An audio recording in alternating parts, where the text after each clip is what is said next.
जय हिंद बच्चों। आज हम इस वीडियो में क्लास 12th का ज्योग्राफी का चैप्टर 2 जिसका नाम है विश्व जनसंख्या वितरण घनत्व और वृद्धि पढ़ेंगे।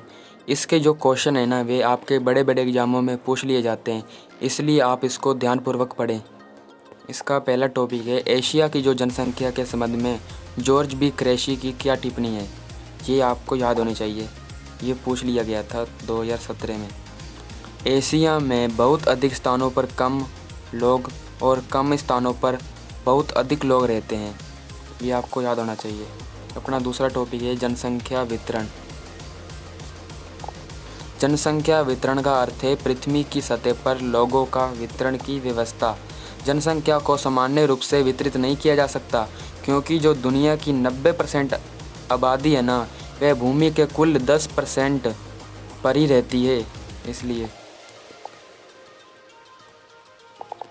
दुनिया के 10 सबसे अधिक आबादी वाले देश दुनिया की आबादी का लगभग 60% योगदान करते हैं। इन 10 देशों में से 6 एशियाई देश हैं। अब उन देशों का आपका ज्ञान होना जरूरी है। आपको जो सबसे 10 दुनिया में जो 10 सबसे अधिक आबादी वाले देश है उनका नाम याद होना आपके लिए ज़रूरी है, और 6 जो एशिया में स्थित है वे भी आपके लिए ज़रूरी है। हम इनको ना ट्रिक से याद करते हैं। जो दुनिया में सबसे बड़े देश हैं जनसंख्या में, वो याद करने की ट्रिक CIA और IB, PNB से रूस व मैक्सिको गए। अत्यधिक सघन जनसंख्या वाले देश, पहला है चीन, C से हो गया चीन। दूसरा है भारत, I से हो गया इंडिया। तीसरा है अमेरिका, A से अमेरिका।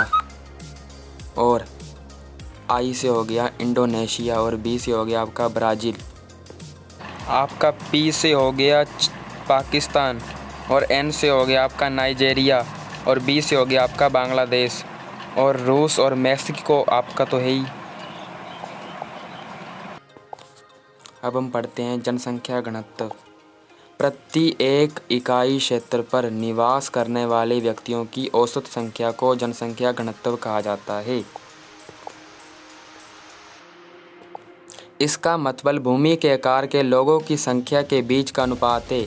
ये आमतौर पर प्रति व्यक्ति जनसंख्या बट्टा क्षेत्र के घनत्व में मापा जाता है। कुछ क्षेत्र घनी आबादी वाले हैं, जैसे उत्तर पूर्वी अमेरिका, उत्तर पश्चिमी यूरोप, दक्षिण पश्चिमी और पूर्वी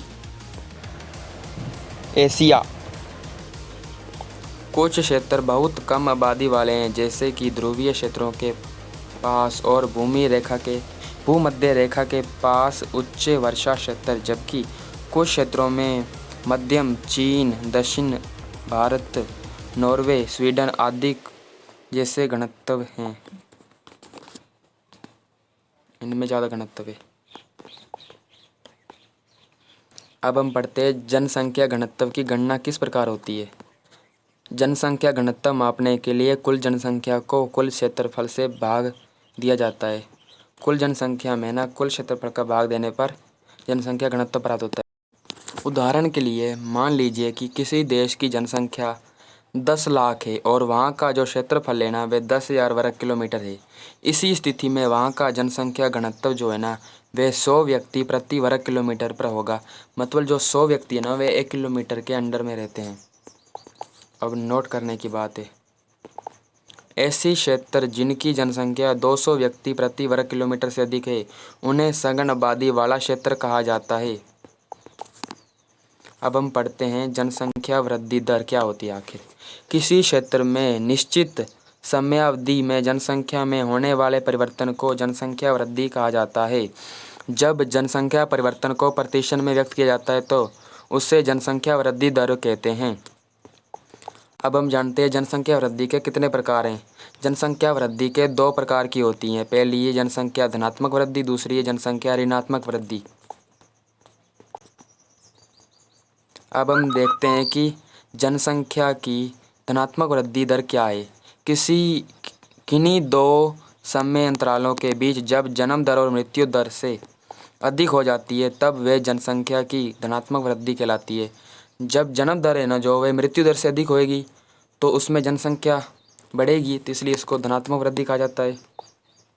और दूसरी है जनसंख्या ऋणात्मक वृद्धि दर। किन्हीं दो समय अंतरालों के बीच जब जन्म दर जो है ना वह मृत्यु दर से कम हो जाती है तब वह जनसंख्या की ऋणात्मक वृद्धि कहलाती है। जब जनसंख्या घटेगी तो उसको ऋणात्मक वृद्धि कहा जाएगा। अब जानते हैं कि जनसंख्या की वास्तविक वृद्धि की गणना किस प्रकार की जा सकती है। जानते हैं कि जनसंख्या की वास्तविक वृद्धि की गणना किस प्रकार की जा सकती है। उसका सूत्र है हमारे पास, जनसंख्या वृद्धि बराबर में जन्म दर माइनस में मृत्यु प्लस में आप्रवास माइनस में उत्प्रवास। इस प्रकार आपकी जनसंख्या की वास्तविक वृद्धि निकल आएगी। हम अगले वीडियो में अब पढ़ेंगे कि जनसंख्या वितरण को प्रभावित करने वाले कारक और प्रवास क्या है,